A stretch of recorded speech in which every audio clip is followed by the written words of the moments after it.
अस्सलाम वालेकुम दोस्तों। उम्मीद है आप सब ठीक-ठाक होंगे, खैर खैरियत से होंगे। आज का लेक्चर हमारा जो है बहुत ही इम्पोर्टेंट है। एक शॉर्ट क्वेश्चंस के हवाले से एमसीक्यूज़ में अक्सर पूछा जाता है। लेक्चर स्टार्ट करने से पहले अगर आप लोग मेरे चैनल पे नए हैं, मेरे चैनल का नाम है एबिलिटी टू नो। इसको काइंडली सब्सक्राइब कर दीजिएगा, बेल आइकन दबाना ना भूलिएगा ताकि आपको मज़ीद इन्फॉर्मेटिव लेक्चर्स मिल सके। चलिए शुरू करते हैं। एक मुख्तसर सा लेक्चर है बट बहुत लाजमी है। हम लोगों ने वेक्टर चैप्टर में दो किस्म के प्रॉपर्टीज पढ़े होते हैं। एक हमारे पास है डॉट प्रोडक्ट, जिसको हम लोग स्केलर प्रोडक्ट बोलते हैं। स्केलर प्रोडक्ट या डॉट प्रोडक्ट ऐसा प्रोडक्ट होता है जिसमें हम दो वेक्टर को मल्टीप्लाई करके आंसर हमारा स्केलर क्वांटिटी आता है, तो उस को हम लोग डॉट प्रोडक्ट या स्केलर प्रोडक्ट बोलते हैं। यहाँ पे हम लोग डॉट लगाते हैं, दो वेक्टर क्वांटिटी के दरमियान डॉट लगाते हैं और आंसर हमारा जो है स्केलर प्रोडक्ट आता है। तो यहाँ पे क्रॉस प्रोडक्ट में हम लोग क्रॉस का निशान लगाते हैं। दो वेक्टर्स के दरमियान क्रॉस का निशान लगाकर अगर हम मल्टीप्लाई करें और आंसर भी हमारे पास वेक्टर क्वांटिटी आ जाए, उसको बोलते हैं क्रॉस प्रोडक्ट या हमारे पास वेक्टर प्रोडक्ट। चलिए अभी हमारा जो मेन मकसद है, यूनिट वेक्टर्स का डॉट प्रोडक्ट देखेंगे और यूनिट वेक्टर्स का क्रॉस प्रोडक्ट देखेंगे। हमें मालूम है तीन यूनिट वेक्टर्स हैं हमारे पास, तीनों परपेंडिकुलर होते हैं, तीनों 90 एंगल बनाते हैं। तीनों परपेंडिकुलर होते हैं, राइट एंगल यानी 90 का एंगल बनाते हैं। एक आई यूनिट वेक्टर जो है एक्स एक्सिस पर, जे यूनिट वेक्टर हमारे पास वाई एक्सिस पर और के यूनिट वेक्टर हमारे पास जी एक्सिस पर। यूनिट वेक्टर का एक खास टाइप है जिसका मैग्नीट्यूड एक होता है, 1 होता है, उसको बोलते हैं यूनिट वेक्टर। इस आई यूनिट वेक्टर का भी वैल्यू 1 है, जे का भी 1 है, के का भी 1 है और यूनिट वेक्टर के ऊपर हम लोग क्या जाहिर करते हैं, बार लगाते हैं। चलिए अब हम लोग देखेंगे ये दो वैल्यूज आप याद रखें। अब हम जब इनका हमारे पास डॉट प्रोडक्ट निकालेंगे, कम से कम आपको ये दो वैल्यूज पता होनी चाहिए। cos 0 डिग्री 1 के बराबर है और cos 90 0 के बराबर है।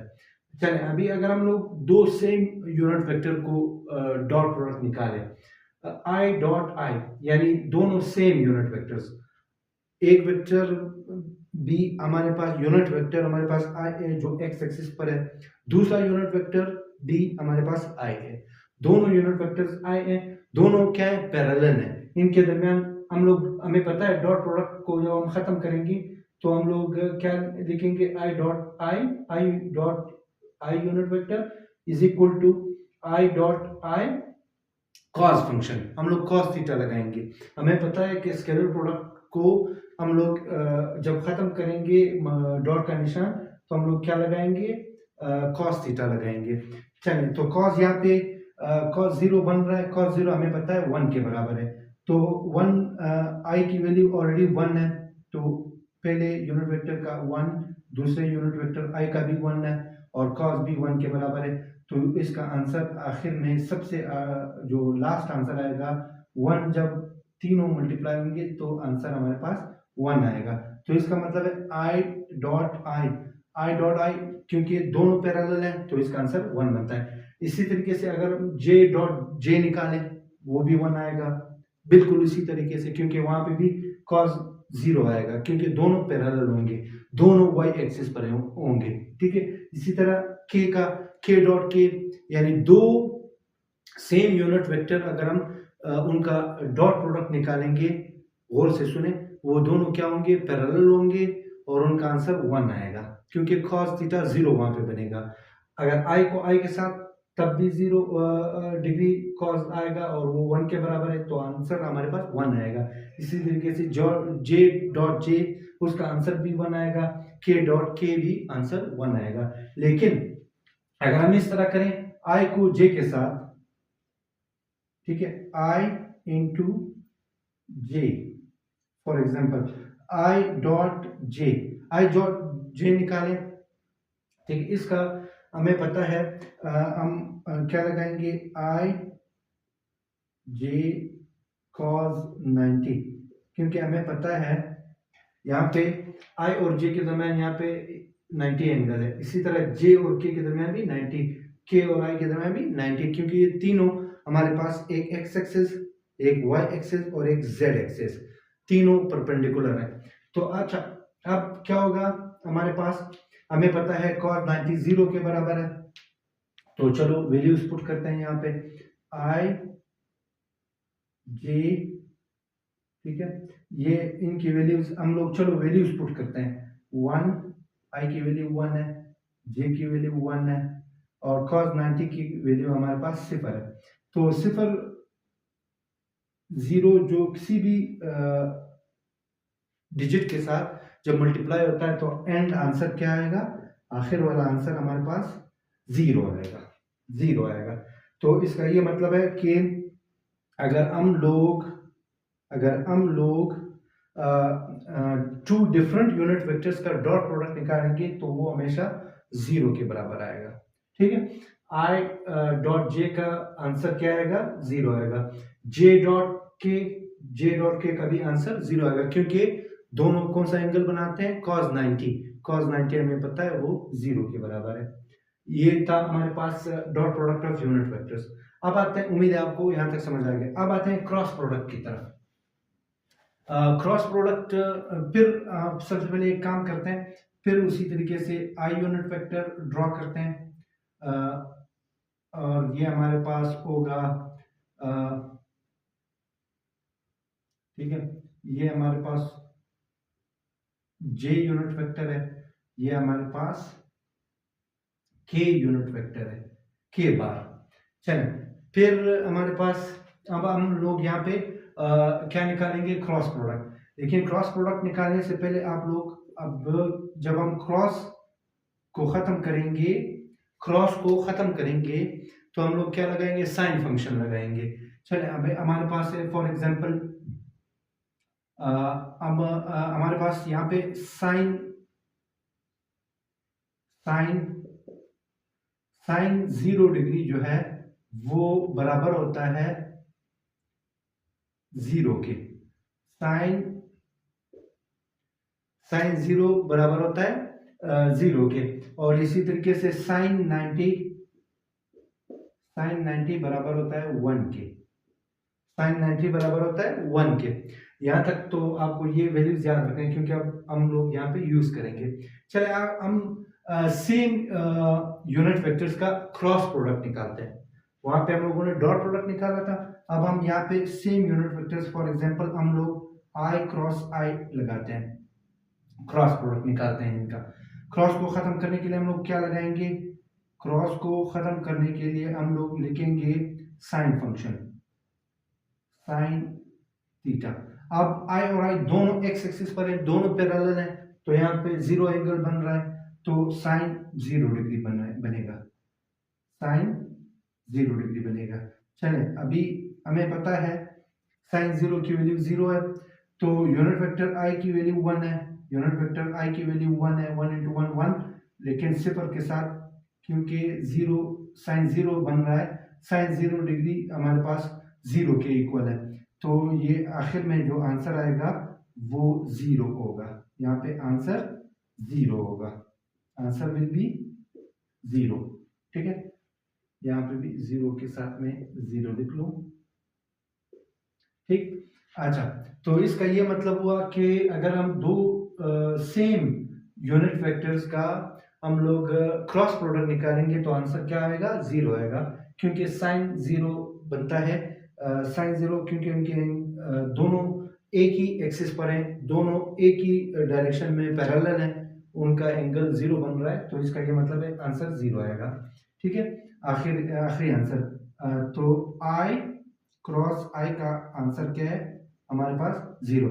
इसी तरीके से जे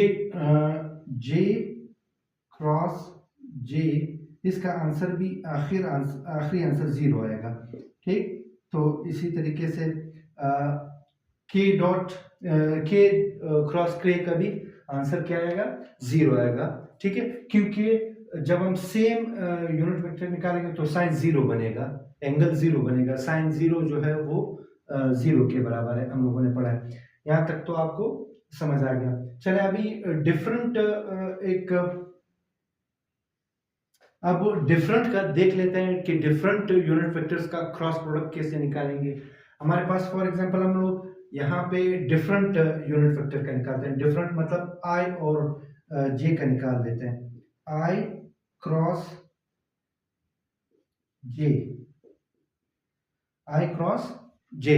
अब यहाँ पे साइन 90 हमें पता है 1 के बराबर है, ठीक है, साइन 90 1 के बराबर है। तो हम लोग आई डॉट जे का वैल्यू हमें पता है कि 1 है, लेकिन इसका आंसर हम लोग क्या लिखा, आई और जे को जब हम क्रॉस करेंगे तो आंसर के आएगा, के आएगा, ठीक। अब हम लोग कैसे जा रहे हैं, ये एंगल क्या है, हम लोग इस तरफ से जा रहे हैं एंटी क्लॉकवाइज, हम लोग एंटी क्लॉकवाइज जा रहे हैं। एंटी क्लॉकवाइज जब जाएंगे तो आंसर आएगा जो है पॉजिटिव में। अब यहाँ पे हम लोग +1 आंसर है, +1 आंसर है। के है, के आंसर है पॉजिटिव के, प्लस के या +1 आंसर है, क्योंकि हम लोग एंटी क्लॉकवाइज जा रहे हैं। आई क्रॉस जे, यहाँ पे आई क्रॉस जे हमारे पास इसका आंसर क्या आएगा, के आएगा, ठीक है, और +1 आएगा क्योंकि हम लोग एंटी क्लॉकवाइज जा रहे हैं, ठीक। अच्छा, यहाँ पे साइन 90 बन रहा है, आई और जे के दरमियान क्या एंगल बन रहा है, 90 का एंगल बन रहा है, साइन 90 1 के बराबर है। इसी तरीके से जे डॉट के, ठीक है, जे क्रॉस के, जे क्रॉस के, सॉरी मैं डॉट बोल रहा था, क्रॉस, जे क्रॉस के ये बराबर होगा जे क्रॉस के। हम लोग क्या जा रहे हैं, एंटी क्लॉकवाइज जा रहे हैं, इस तरीके से जा रहे हैं, ठीक है, एंटी क्लॉकवाइज जा रहे हैं। जे डॉट के किस चीज के बराबर होगा, इनका क्रॉस प्रोडक्ट आंसर क्या होगा, आई होगा, और वो भी 1 के बराबर होगा, +1, आखिरी आंसर +1 होगा, ठीक। अच्छा, अगर हम लोग फिर के डॉट आई का देख लेंगे, के क्रॉस आई, के क्रॉस आई, मेरे मुंह से बार बार निकल रहा है, डॉट क्रॉस प्रोडक्ट हम कर रहे हैं, बोर्ड के उस तरफ डॉट प्रोडक्ट, यहाँ पे क्रॉस प्रोडक्ट। चलिए, k dot i, sorry k cross i is equal to, k cross i किस चीज के बराबर होगा, जे के बराबर होगा, जे यूनिट वेक्टर के बराबर होगा, वो भी 1 के बराबर होगा। यानी हम लोग अगर एंटी क्लॉकवाइज जा रहे हैं, ठीक है, यहाँ पे एंटी क्लॉकवाइज जा रहे हैं, एंटी क्लॉकवाइज जब जाएंगे तो हमारे पास आंसर पॉजिटिव में आएगा, आंसर पॉजिटिव में आएगा। आई डॉट जे के बराबर होंगे, और जे डॉट के आई के बराबर होंगे, के डॉट आई जे के बराबर होंगे, ये हम लोगों ने लिख लिया। आई क्रॉस जे के बराबर 1, +1, ठीक है, क्योंकि एंटी क्लॉकवाइज जा रहे हैं, तो हम लोग डायरेक्शन जब एंटी क्लॉकवाइज होगा क्रॉस प्रोडक्ट में तो आंसर पॉजिटिव में आएगा। चलिए, यहाँ तक तो आपको समझ आ गया। चलिए अभी क्या करते हैं, रिवर्स करते हैं, डायरेक्शन को थोड़ा चेंज करते हैं। चलिए, अब अगर मैं कहूँ इस तरीके से, मैं यहाँ तक तो आपको समझ आ गया, आप लोग स्क्रीनशॉट ले सकते हैं, ये एमसीक्यूज की वजह से काफी इंपॉर्टेंट टॉपिक है। चलिए, अभी स्क्रीनशॉट लेने के बाद अब थोड़ा डायरेक्शन को उल्टा करते हैं, क्लॉकवाइज जाते हैं। क्लॉकवाइज जाएंगे तो क्लॉकवाइज जाने से पहले, ठीक है, क्लॉकवाइज जब जाएंगे, ये मैं यहाँ पे लिख लेता हूँ, ये तो आपको बता दिया।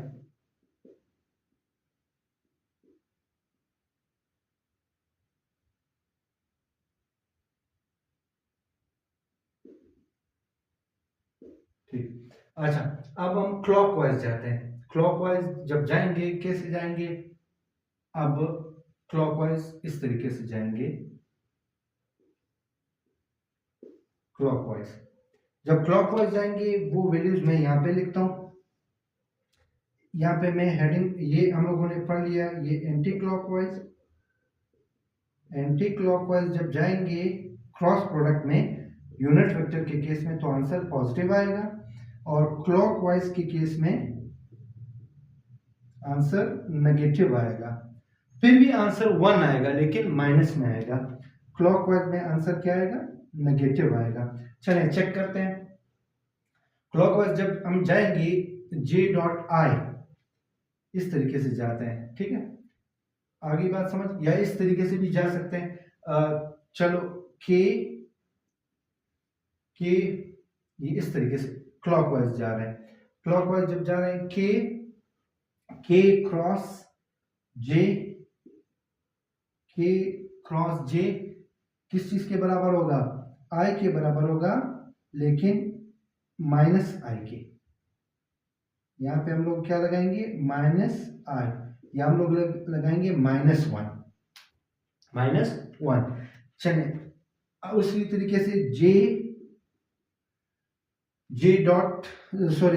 क्रॉस आई ये बराबर होगा, जे क्रॉस आई बराबर होगा माइनस के यूनिट वेक्टर के, -1 के। इसी तरीके से आखिर में क्या आएगा? इसी तरीके से जे डॉट आई हो गया। अभी आई डॉट के, आई क्रॉस, सॉरी बार बार डॉट का लफ्ज निकल रहा है मुंह से, क्रॉस आई क्रॉस के बराबर होगा, आई क्रॉस के बराबर होगा माइनस जे के, वो बराबर होगा -1 के। तो हमारे पास जब क्लॉकवाइज रोटेशन होगी तो यूनिट वेक्टर का क्रॉस प्रोडक्ट क्या निकलेगा? डिफरेंट यूनिट वेक्टर्स का क्रॉस प्रोडक्ट क्या निकलेगा? नेगेटिव। और उस नेगेटिव का आंसर -1 होगा, या -i होगा, -k होगा, आंसर -j होगा, ठीक। और एंटी क्लॉकवाइज के केस में आंसर k यूनिट हो सकता है, k unit vector, j unit vector हो सकता है, और इसी तरीके से k यूनिट वेक्टर हो सकता है, i यूनिट वेक्टर हो सकता है, लेकिन वो आंसर्स +1 होंगे, positive k, positive j, positive k होंगे, पॉजिटिव i होगा। लेकिन अगर एंटी क्लॉक वाइज होंगे तो पॉजिटिव, अगर क्लॉक वाइज होंगे तो नेगेटिव। तो ये था आज का छोटा सा मुख्तसर सा लाजमी सा लेक्चर, आप लोग नोट करें इसको, और इंशाल्लाह नेक्स्ट लेक्चर के साथ फिर मिलेंगे। तब तक के लिए थैंक यू। लेकिन जाने से पहले अगर आप लोग मेरे चैनल पे नए हैं तो मेरे चैनल का नाम है एबिलिटी टू नो, इसको सब्सक्राइब कर दीजिएगा, बेल आइकन दबाना ना भूलिएगा ताकि आपको मज़ीद नोटिफिकेशंस मिल सकें। तो मिलते हैं नेक्स्ट लेक्चर में, तब तक के लिए थैंक यू।